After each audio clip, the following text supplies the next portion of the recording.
સૌને નમસ્કાર. હવે વિશ્વકર્મા તીરસ આવે છે. આ 31 તારીખ શનિવાર, વિશ્વકર્મા જયંતિ.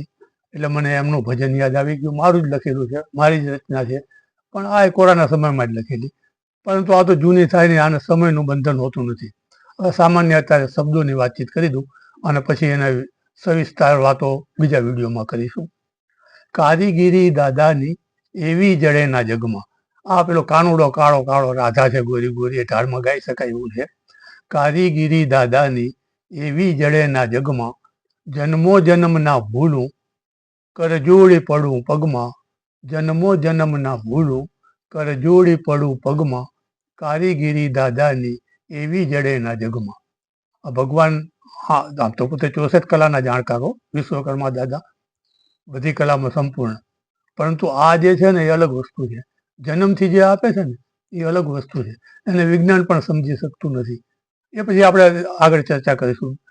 એટલે જન્મો જન્મ ના ભૂલું, કરજોડી પડું પગમાં. આમાં ન ભૂલવાની વાત કરી છે. અને છેલ્લી પંક્તિમાં પછી આ જ વાત કંઈક બીજી રીતે કરી છે. હવે બીજી પંક્તિ, સમજાવી ના શકું હું આપ્યું એવું જન્મથી. સમજાવી ના શકું હું આપ્યું એવું જન્મથી.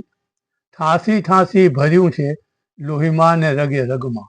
ઠાંસી ઠાંસી ભર્યું છે લોહીમાં ને રગે રગમાં. કારીગીરી દાદાની એવી જડેના જગમાં.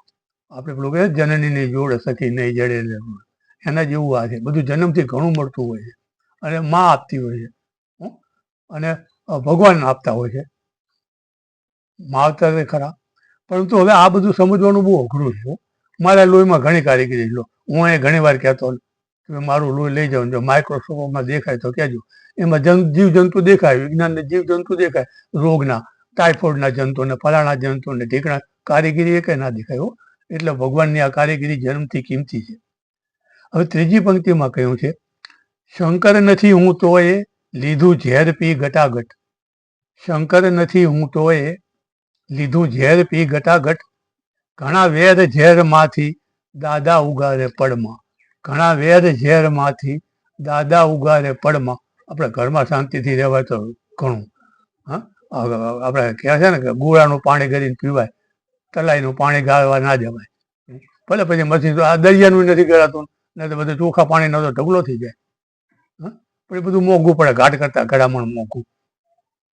હવે ચોથી પંક્તિમાં કહ્યું છે, અંધારે આથડ્યો બહુ કોઈ લક્ષ્ય કે ના માર્ગ. અંધારે આથડ્યો બહુ કોઈ લક્ષ્ય કે ના માર્ગ. આ જીવનના રસ્તાની વાત છે. અંધારું થઈ જાય તો આ તો 24 કલાકનો દાડો, 24 એમાં 12 કલાકની રાત ને 12 કલાકનો દાડો. પણ આ જીવનમાં તો અંધારું લાંબા ટાઈમ હાલે. કોઈને મળે ને કોઈને ના મળે, કોઈને અજવાળું હોય ને કોઈને અંધારું હોય. પણ આ બધું ભગવાન સંભાળી લેતા હોય છે. કે અંધારે આથડ્યો બહુ કોઈ લક્ષ્ય કે ના માર્ગ. દિશા ભૂલી જવાય. કોઈ લક્ષ્ય ના હોય, કોઈ માર્ગ નહીં, કોઈ રસ્તો નહીં, અજવાળું નહીં, કંઈ પ્રકાશ જ ના દેખાય. એવા જીવન બની જતા હોય છે ઘણાના. સંભાળવાનું સઘળું મારા દાદાના વશમાં. સંભાળવાનું સઘળું મારા દાદાના વશમાં. ભગવાન એમાંય ઉગાડી દેતા હોય છો. આ પેલી બિલાડી હોય ને, એના બચ્ચાને પકડે ને એને છોલાવા ના દે જરા કે અહીંથી અહીંયા અમે મૂકી આવે, આ ઘરેથી બીજા ઘરે મૂકી આવે. ભગવાન પણ એવી રીતે સાચવી લેતા હોય છો એના માણસને. અને છેલ્લી કડીમાં પછી જે પહેલી કડીમાં કીધું એનાથી કંઈક જુદી રચના થોડી કલ્પના કરી છે કે હવે ના જોઈએ મુક્તિ હૈયામાં રહે દાદા. હવે ના જોઈએ મુક્તિ હૈયામાં રહે દાદા. ચમકવા લાગ્યો કેશવ કાળા કાળા જગતમાં.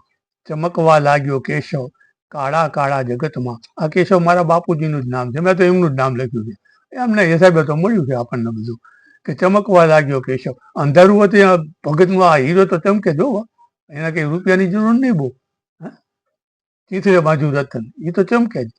ચમકવા લાગ્યો કેશવ કાળા કાળા જગતમાં. જગતમાં તો બધું અંધારું ધબજ છે. હા, તમે રોશની શોધવા જાઓ મળશે નહીં, હળગાવનારા મળશે, ઉલમનારા નહીં મળે. કે ચમકવા લાગ્યો કેશવ કાળા કાળા જગતમાં. પણ હવે અહીંયા મેં શું કલ્પના કરી કે હવે ના જોઈએ મુક્તિ. મુક્તિ શું કરવા નથી જોતી કે હૈયામાં જ ભગવાન રહે છે. વિશ્વકર્મા દાદા જ હૈયામાં રહે છે. એક મેં પહેલા ભજનમાં પહેલા એ કીધેલું છું, પંચમુખી મૂર્તિ નિહાળું રૂડું દિશે મુખ તમારું. પંચમુખી મૂર્તિ નિહાળું રૂડું દિશે મુખ તમારું, રુદિયું ઈલોરા મારું રે. એમાં મેં કલ્પના કરી છે કે હૈયામાં જ ભગવાન રહેશે એટલે હવે મુક્તિની કાંઈ જરૂર રહેતી નથી. એટલે મને તો જન્મ આપો તો ફરી વખત આ કેશવ ભગતના કુળમાં જ આપજો, મારે મુક્તિ જોઈતી નથી. ચલો વિશ્વકર્મા દાદાની જય.